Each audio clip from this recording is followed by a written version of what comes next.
만 해도 여기서 자살에 대해 토론을 할 때 무신론의 선봉장으로서 기독교 신앙을 마구 공격했는데, 제가 지난 주 중에 담에색 도상에서 우리 예수님을 만나고 나서 제가 지금까지 갖고 있었던 이 무신론 세속주의가 다 헛된 거였구나, 기독교가 답이었구나, 답이 되는 기독교구나 하는 걸 깨닫고, 이렇게 우리 아름다운 비전반 믿음의 동주들 앞에 간증은 나중에 할 거고요. 일단 답이 되는 기독교에 대해서 얘기해드리고자 왔습니다.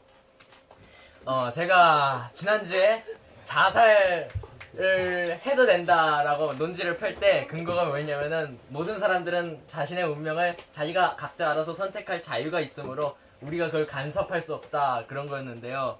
그렇기 때문에 오늘은 답이 되는 기독교 중에서도 자유라는 주제로 다뤄보도록 하겠습니다. 우리가 되게 일상 속에서 이런 말 많이 하죠. 내 자유니까 내가 알아서 하게 두세요. 아니면은 네 자유니까 네가 알아서 해라.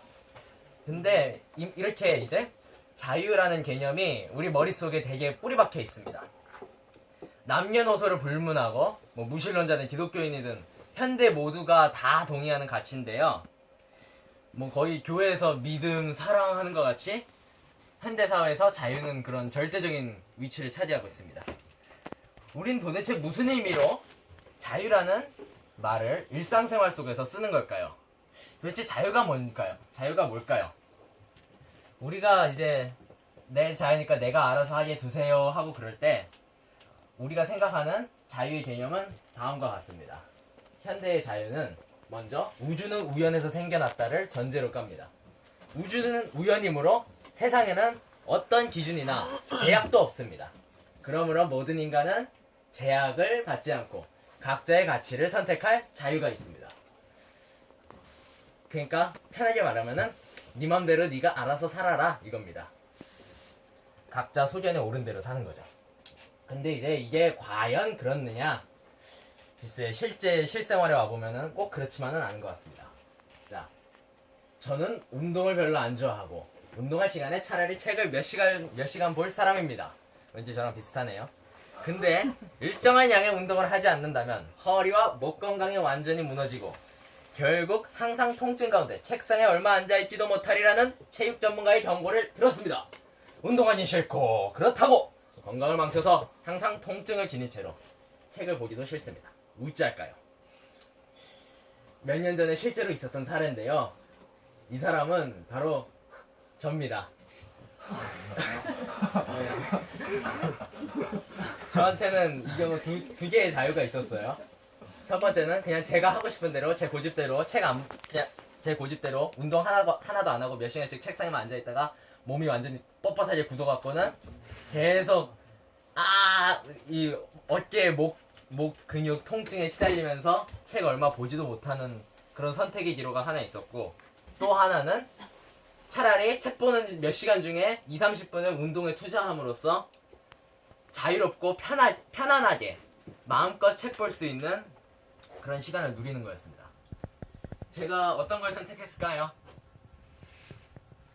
형찬아, 어떤 걸 선택했을 것 같아? 맞습니다. 제가 운동을 했습니다. 그러니까 지금도 도서관에서 몇 시간씩 앉아있을 수가 있습니다. 자, 그리고 다음 케이스 한번 보죠. 수험생들, 명문대 들어가려면 고등학교 3년 동안 놀지 않고 공부 빡세게 해야죠. 노는 학생들은 해당이 안 되겠지만, 공부 좀 한다는 학생들은 자신들의 친구들이랑 탱자탱자 놀러 다닐 자유, 그 다음에 스마트폰 볼 자유, 이런 걸 다 포기하고 스마트폰 반납하고 맨날 도서관을 살면서 열심히 공부를 빡세게 합니다. 왜 공부를 빡세게 하죠? 그래야지 명문대 들어갈 수 있죠. 명문대 왜 들어가죠? 그래야지 대기업에 입사할 수 있죠. 대기업에 왜 들어가려 하죠? 그래야지 안정적으로 살 수 있다고 하죠. 진짜 그런지 모르겠지만 그렇게도 생각을 하죠. 나중에 안정적으로 살 수 있으면 어떻게 될까요? 그냥 먹고 사는데도 자유로운 그 선택의 폭이 대단히 넓어지고 자유롭게 살 수 있겠죠. 그러기 위해서 이 수험생들은 이 고등학교 3년 동안 스마트폰도 반납하고 자기 놀 자유도 제한을 하고 하면서 나중에 더 큰 자유를 누리기 위해 3년 동안 자신들의 자유를 제한합니다. 이와 같이 우리 실생활에서 자유는 딱 하나로 있는 게 아니라 자유는 되게 여러 가지가 있어요. 우리는 그 자유들 중에서 잃어버릴 자유와 선택해야 될 자유를 잘 선택해야 됩니다. 올바르게요. 그 다음에 또 우리 신체가 가진 한계를 인정해야죠. 진짜 자유는 제약을 올바르게 선택하고 자신의 한계를 인정하는 것입니다. 이 대형 여객선이 저런 실개천에서 항해를 할 수는 없는 노릇입니다. 만약에 이 여객선이 나한텐 자유가 있어, 나한테 권리가 있어, 나는 실개천을 항해할 거야, 난 자유로우니까 하면서 갔다가는 가지도 못하고 좌초합니다. 이 여객선이 제대로 항해를 하려면, 자유롭게 항해하려면은 이 여객선이 애당초 설계된 대로 넓은 바다에서 항해를 해야죠. 그래야지 방방곡곡 누비면서 날개를 펴고 다닐 수 있습니다. 그 다음에 이 현대적 자유가 가진 문제점이 또 하나 있습니다. 개인의 자유가 커지면 자유를 잃고 만다라는 대단히 아이러니한 사실인데요. 여기 옆에 계신 토크빌 아저씨가 미국의 민주주의라는 책에서 이렇게 말했습니다. 개인의 자유라는 그런 이념이 점점 커지고 극단화되고 심화될수록 사람들은 점점 더 이제 공동체성이 약화가 되고 정치적, 사회적으로 무관심하게 될 것이다. 그러니까 막 동네 반상회 한다는데도 난 자유를 누려야지 하면서 안 오고, 막 교회 행사, 마을 행사 하는데도 안 오고, 투표날 되는데도 투표 안 하고 놀러 가고. 그렇게 되면 어떻게 될까요? 이제 막 시민단체나 뭐 반상회나 지자체나 이런 민주기관들이 다 약화가 되겠죠? 사람들이 안 오니까. 그럼 민주기관이 약화되면 그 갭을 메꾸기 위해 독재정부가 등장합니다. 그 갭을 어쨌든 나랑 굴러가야 되니까요. 그러면은 그 독재정부들 앞에서 각 개인은 무력하게 자유를 잃을 뿐입니다. 이게 이제 사회에서뿐만 아니라 사랑의 관계에서도 적용이 됩니다. 제가 이제 전에 교회 다니는 형한테 들은 얘기가 있는데, 그 형이 고등학교 다닐 때 여친을 사귀었어요. 여친을 사귀었는데 다음날에 전화가 왔습니다. 야 있잖아, 나 지금 편의점에 있는데 나 좀 데리러 와.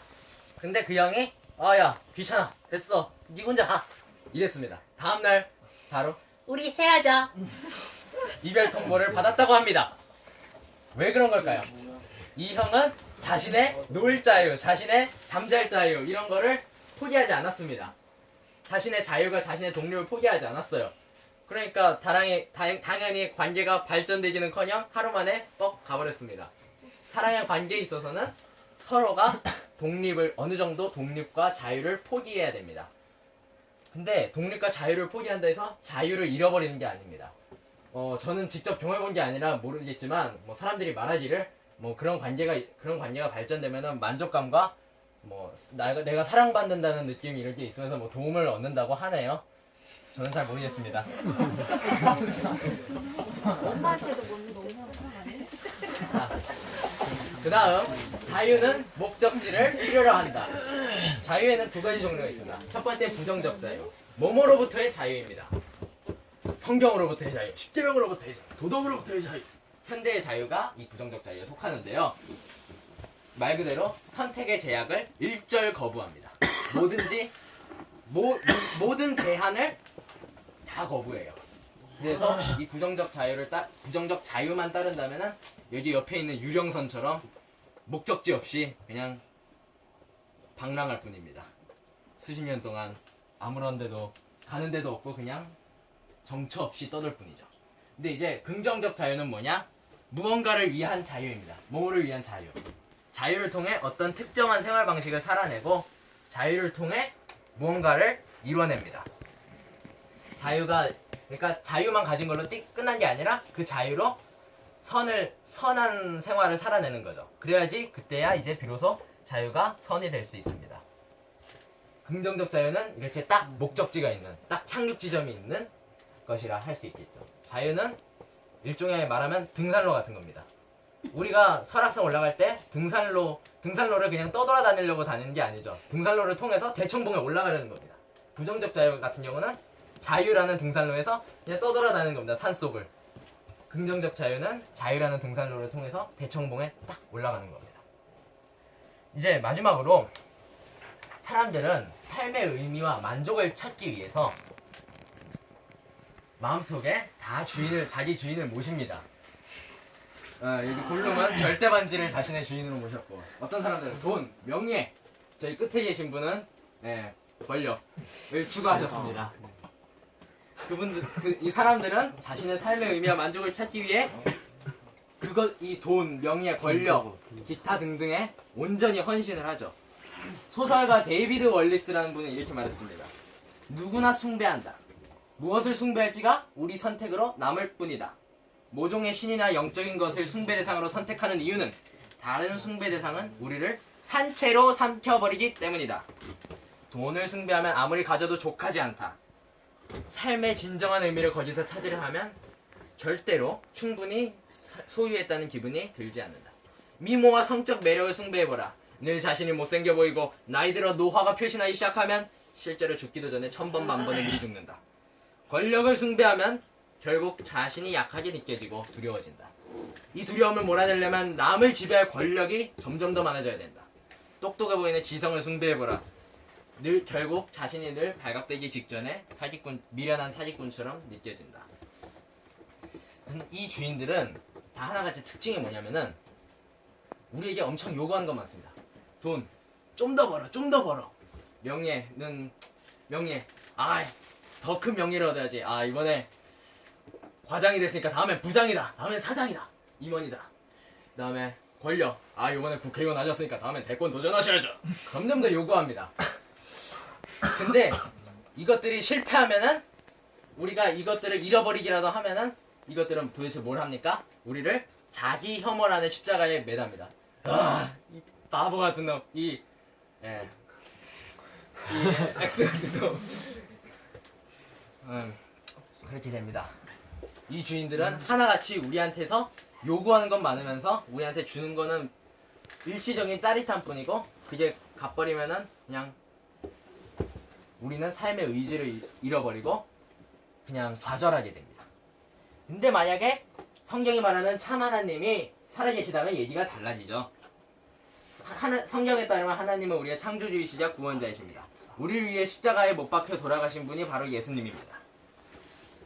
이 예수님은 우리가 아무리 그분을 실망시켜도 앞에 다른 주인들처럼 우리를 막 벌하고 자기 혐오로 몰아가고 하지 않습니다. 우리가 아무리 실망시켜도 우리가 회개하고 돌아오면 얼마든지 용서해 주십니다.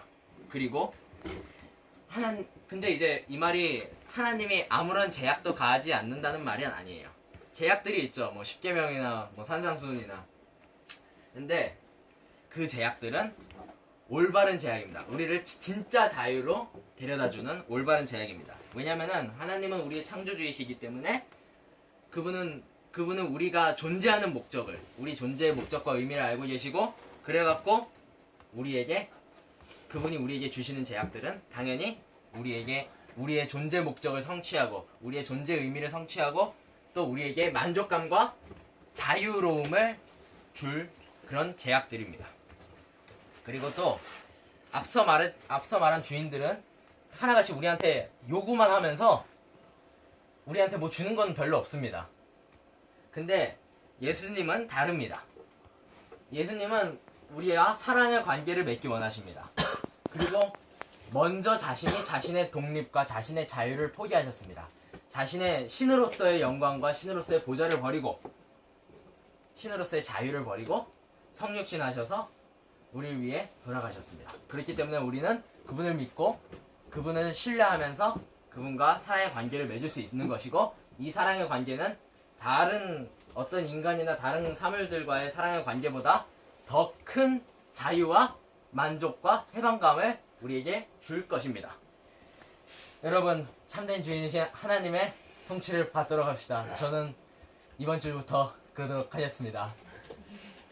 자, 감사합니다. 질문 있으신가요? 자기가 주인을 이제 네 개 설명하셨잖아요. 그러니까 세상의 주인들.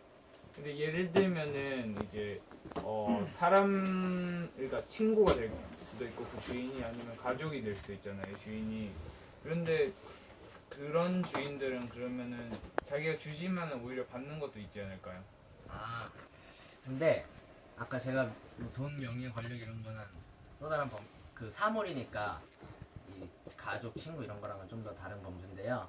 그것들은 물론 우리가 그 안에서 되게 뭐 갈등도 있겠지만 당연히 행복하고 기쁘고 하죠.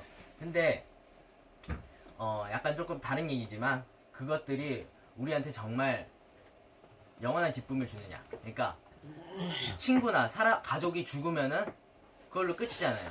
완전히 그 친구와 그 가족으로부터 얻는 기쁨을 상실하는 거잖아요. 그런 의미에서 완전히 우리를 만족시켜주고 우리에게 그 의미와 만족을 주는 그런 주인은 안 된다고 할 수 있겠습니다. 또 질문?